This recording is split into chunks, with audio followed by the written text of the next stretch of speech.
Hello, Allison Navas, Mrs. Metacognition here.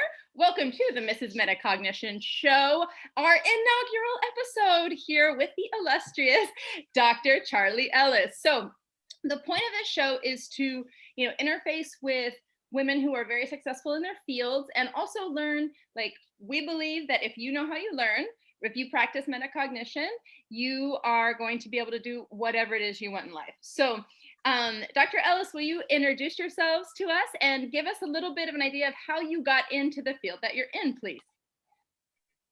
Absolutely. First, I will say thank you so much for having me, Allison. I appreciate the opportunity to meet with you. So my name is Dr. Charli Ellis. As stated, I am a psychiatrist, so a mental health physician. And in answer to your first question, how did I get into this field?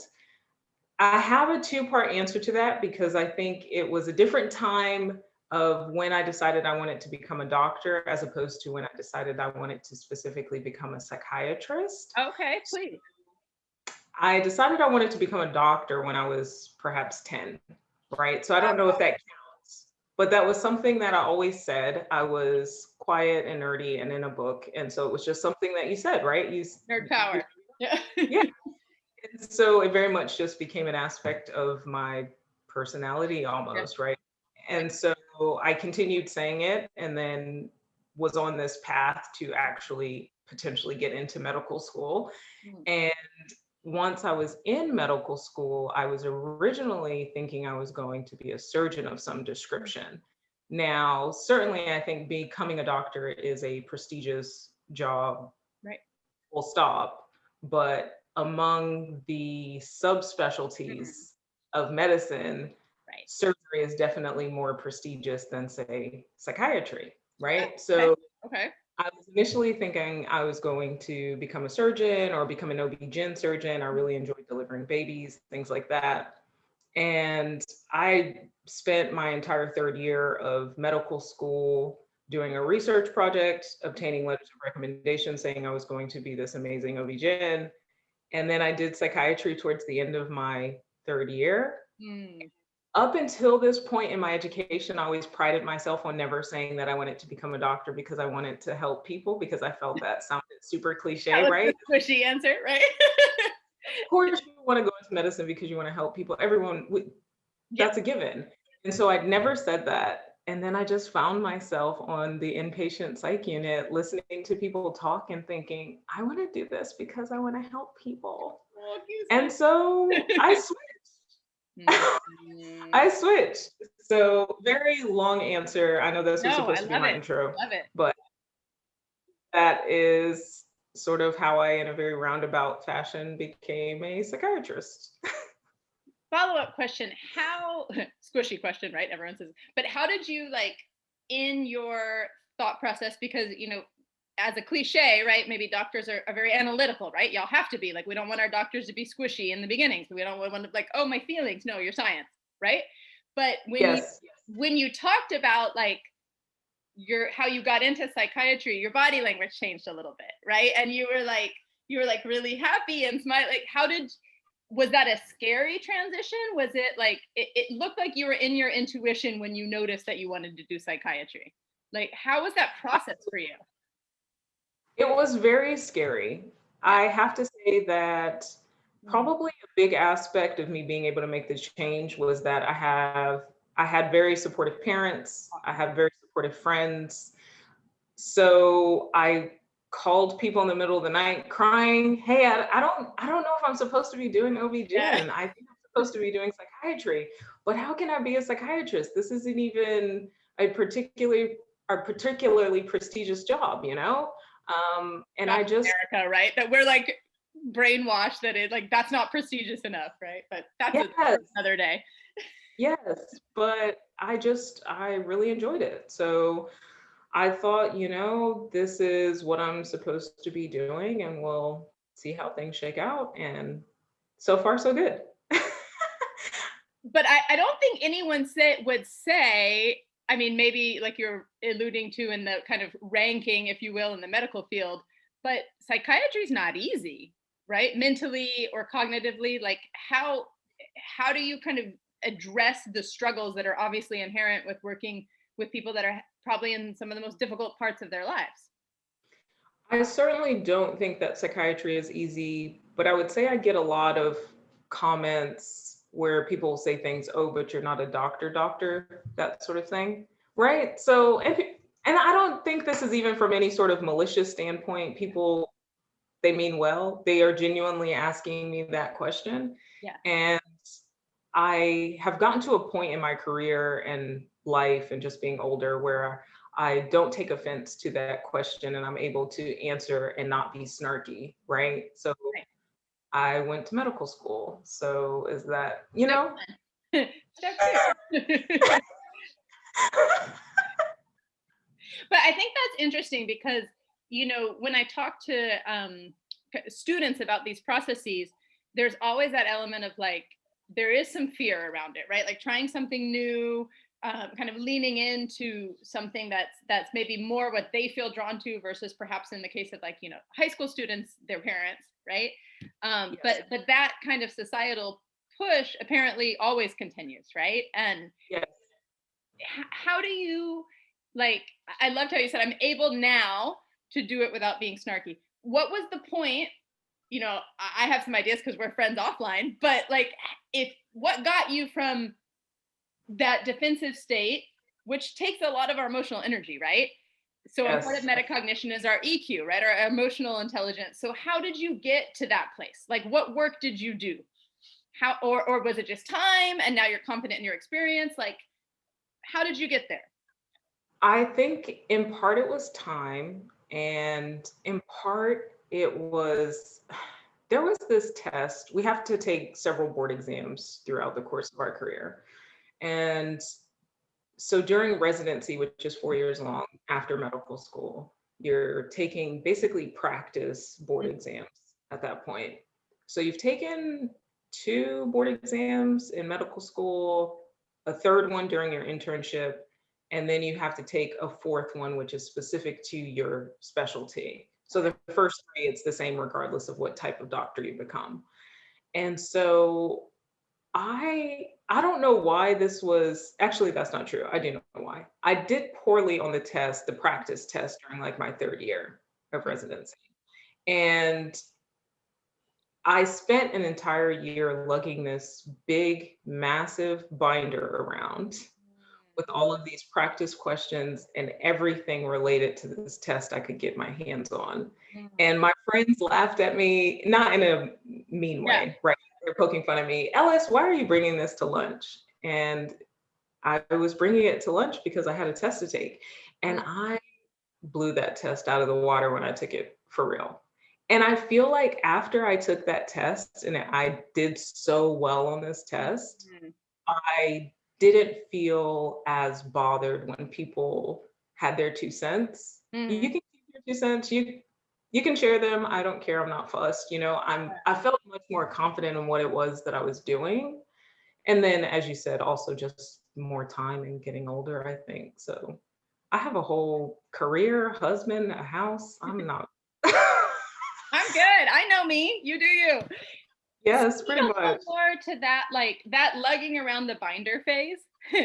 How long was that?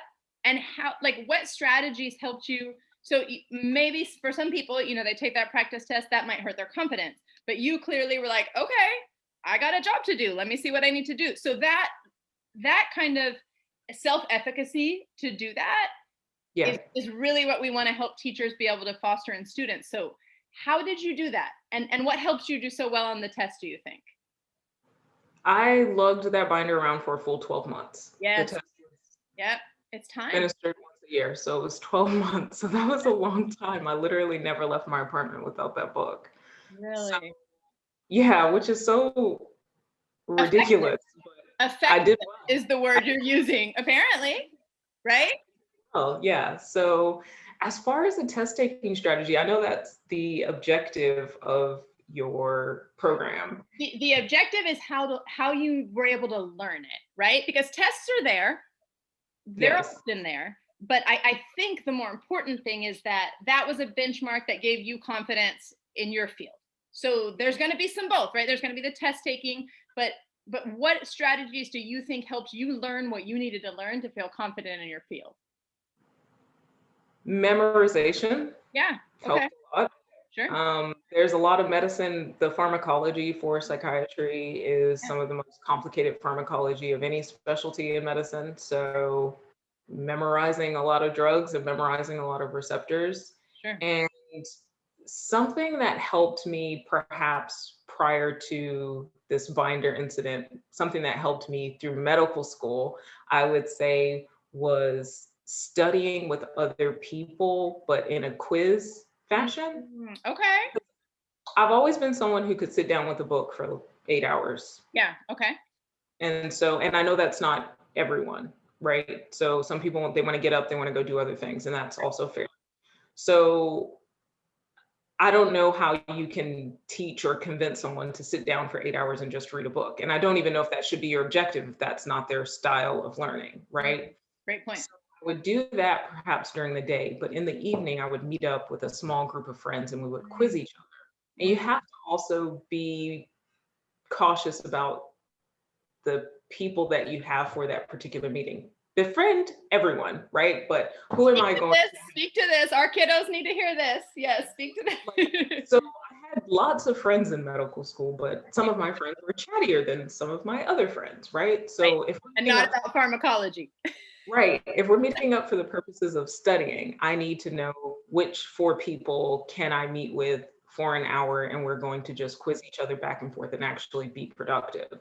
So I felt that during my, say, 8 hours of sitting down with a book by myself prior to meeting up with my friends, I was looking at this test and thinking of questions. If I were a professor, what questions would I put on the test? Right. So I'm reading the material and trying to make a test. Yeah. And so that really helped me. I really enjoy doing that. So definitely that helped me succeed in medical school. In residency, I didn't necessarily have that just because you're working like a dog while you're also taking tests. So meeting up with So people, coffee. coffee on the run, well, in between cases, you know? So I certainly wasn't meeting up with my friends so much at Starbucks to quiz, but I had my binder. I just loved that binder around. So Yeah, I heard several important strategies. So you had like your independent moment of like consolidating the information by yourself, yeah, right? And then you created the questions, which is like you making meaning out of the material in an effective way for test taking. Sure, we got to think about that too. And then there's like the social element, but picking the correct support team. It's really your nerd support team, isn't it? Right? Like and absolutely. like you said, befriend everyone, but choose that group wisely. Like that's and I think that's hard, especially for students who are first in college. Like they're like friends, freedom, right? And maybe adults too, right? Like if you're there, I can just think of like, if you're there to work out, you're working out. Like I think, really letting yourself be committed to whatever you're doing in that space is an element of commitment that I'm hearing that you were able to do for yourself. Yeah, absolutely. What would you say you are most proud of, either in your professional or your personal life? What I am most proud of, I will pick something from my professional life and Okay. I will say my new academic position. So in March, I became an assistant professor slash a clinical coach, which has been really amazing. I really enjoy teaching patients, or excuse me, I really enjoy seeing patients, and I enjoy teaching medical students just as much. And it's been an interesting aspect of my career and seeing how things can, how do I want to say this? It's just been an interesting thing to add to my arsenal, right? Yeah. I'm able to teach now. And I've always taught to some degree. If you're in a teaching hospital, you'll have medical students following you around doing rounds. So you're teaching always. However, with this position, I give actual lectures and also I spend time with the students one-on-one, observing them do an interview and then giving them feedback. Ooh, talk to us about that. which has been so awesome. Okay, so the reason I actually got this job is because I used to volunteer my time supervising some of the medical students for this test that used to be called the OSCE. I don't remember what those letters actually stand Okay. for. But they would do an interview and you would give feedback, but the feedback went towards their grade and it also was comparing them specifically to their peers. It was comparing them to Okay. another 30-year medical student. Whereas with this position, the feedback is formative Mm. and also just be a little Teacher bit more words. forward. Hey. It can be a little bit more forward. You know Yeah. what I mean? Yeah. So I explain to them, I tell them, I am comparing you to my best interview. Mm. Still distinctly remember the first interview I did and did well, Mm. because we would have a lot of our interviews recorded and we'd watch them with other residents, watch them with attending physicians. And this one, and I used to be just super robotic and just answer these questions. These are the questions, you have to answer them in this order. And so I did this interview and it was so natural and I Mm. was able to respond to this patient and I felt genuine empathy for this patient, Mm. right? Like I still remember this woman. And Mm. so I'm sitting there and people are watching it. And my attending, she turned and looked at me and she's like, "You did good." And I was just like, "I did good." So I remember that moment and I enjoy having this position and being able to teach medical students and hopefully have a similar impact on their lives Mm. as my influential attendings had on my life, you Mm. know?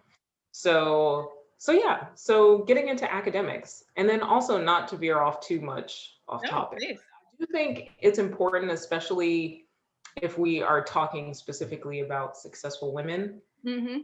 important to point out the lack of Mentors. female representation and leadership in medicine and academic institutions. Great point. And so, I mean, I wanted the job for sure. And I gave feedback for that practice Mm. OSCE thing. And then they said, "Hey, you're good at giving feedback. You should do this role." But there are certainly times where I don't necessarily feel like getting up at 6 o'clock in the morning on my day off to go to the hospital to go give formative feedback, right? Like sometimes I don't feel like it. And I just think, there really aren't any women at any of these academic meetings that I go to. And I think it's important that I keep showing up. And I think it's important that people are occasionally taught by a woman. So that's my 2 cents. No, I'm so happy. Yeah, that summarizes a lot of issues. That could be 5 more podcasts. So one thing I've heard throughout our conversation so far that's important, and I think listeners need to hear this. Like, you clearly love what you do, and Yes. you're, Okay. and you're successful at it, and go you. So, but a lot of it is really uncomfortable, right? So, like, you mentioned having to like you mentioned studying 8 hours a day, then going and meeting and studying for 3 more, and then having to get up at 6. Like, it was like chill, right? Like, I'm sure a lot of people are like, oh, but I think it's important to normalize that. Like, I read a book, I think it was Atomic Habits. I'll put the link in the notes, but it was, you need to choose what you want to suffer for. And not in like the martyr kind of like, oh, so suffering. Like, don't suffer for everything. Just Right. suffer for the thing that sets your heart on fire. So if that's medicine, then just know, if that's mentoring upcoming, medical students and letting them have a female mentor, sometimes that's not that fun though. Like, I think normalizing that, like, you're committed to it because it's a mission. It's that you're contributing. But sometimes it's not fun. And I think, not like to say, oh, it should never be fun, but just knowing that, it's worth it if when that that's what you want, to just keep going. I think that normalizing that and embracing the struggle is important. I really like that. I think that is something that's really important and something that I've become more aware of Mm. recently. I think, especially after spending a bit of time in a different country and Mm. seeing that there are people who don't necessarily work 70 hours a week. You know what I mean? That you can have a life and outside of being at work all of the time. Oh. Yeah. So I very much agree with that statement of choosing what you are willing to suffer for. I also have reduced my work hours a tiny bit by like 10%, which has been good. And I think that it's given me space to do this academic position, because with the fact that I work in a psychiatric emergency department and I do a lot of night shifts and I flip back and forth, I feel like that tiny reduction allowed space for me to do this academic position. If I hadn't reduced it, I don't think I would be as happy with what I'm doing. I will say that. So no, I think that's huge. And like when you know what is a hard yes for you, other things can be no's, and that's okay, right? To create that space. I think that's something, especially as women, in the professional field, like we don't have to say yes all the time. In fact, like knowing how to say a good solid no, full stop, no but and therefore is an important skill to learn, right? Can I get an that amen? was a complete sentence. Yes. What would you advise yourself 10 to 15 years ago? That is a hard question, Yeah. because You were like, I was still in school. No. I have been able to take on board this advice. And it's funny because the advice that I would want to give myself, basically, you just touched on it. So I would say to myself, put your own oxygen mask on first. Is that also your favorite quote? Because that's amazing. It's not my favorite quote, but I say that to patients all the time, and I have been saying it for a long time.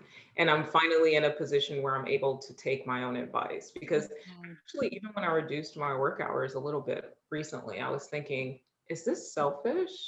Is this selfish for me to not want to flip back and forth from nights to days, work 11 p till 7 a, and then sleep for a few hours and then come back to work, or do tele, right? Like I do telemedicine sometimes too. So is this selfish for me to not do telemedicine while I'm off and recovering after doing a week of nights? And so No, it was a rhetorical question. But how did you get to where you were like knew that? Because it's scary, right? I think saying no, we're conditioned that we're going to lose opportunity. It's a very scarcity mindset, right? Like you say no, you lose. But that hasn't been my experience, and it doesn't sound like that's your experience either. But how do we get over that initial fear? I think part of it is getting older. I'm trying to think of this book. I read this book in 2015. What was the name of it? The Gift of Fear? The Gift of Fear. And I won't go off on a tangent about the book, but there was an aspect in the book where the author said no is a complete sentence. And so that's where I got that from. And I love that quote. And I was maybe an attending physician for 1 year when I read that book, if that was in 2015.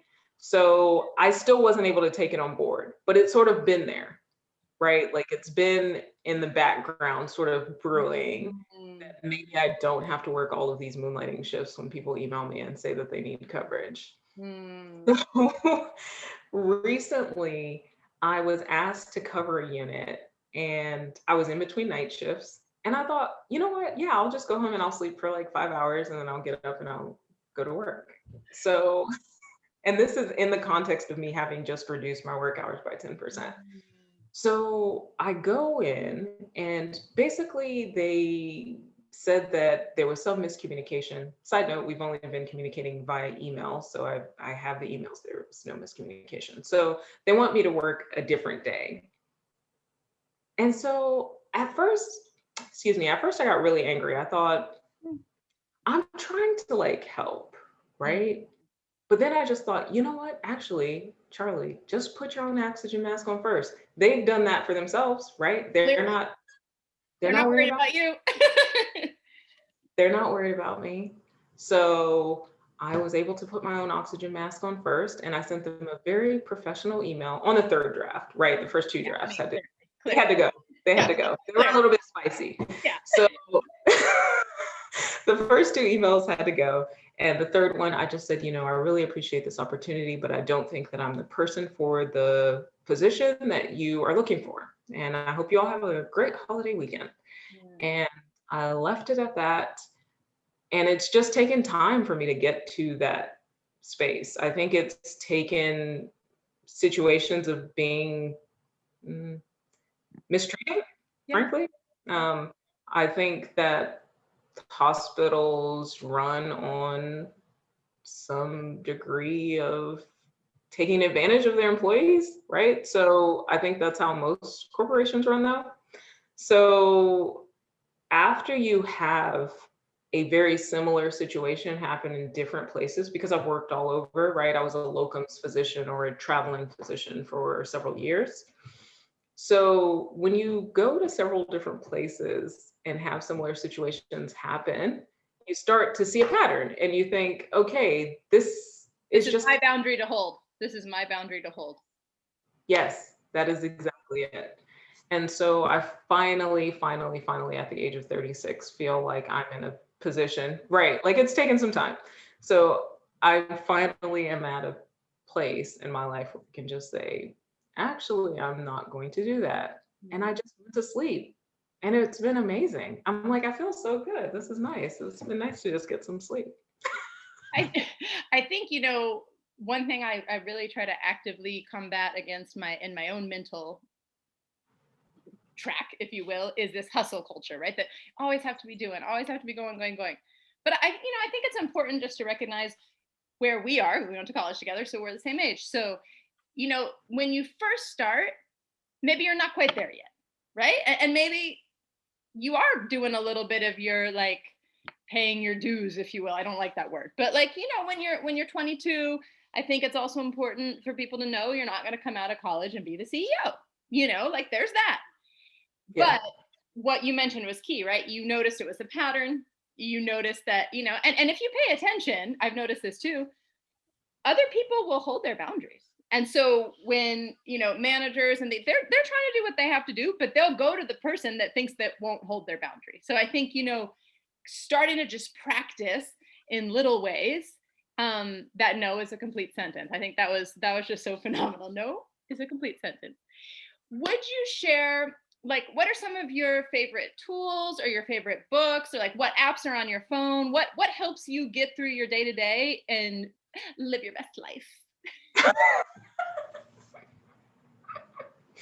Okay, so I was a bit hesitant about this question because honestly, I think that technology is not doing people any favors. Sure. I feel like an old lady to say that, No, but it doesn't have to be tech. It can be like what you do when you wake up. Like it does not even have to be tech.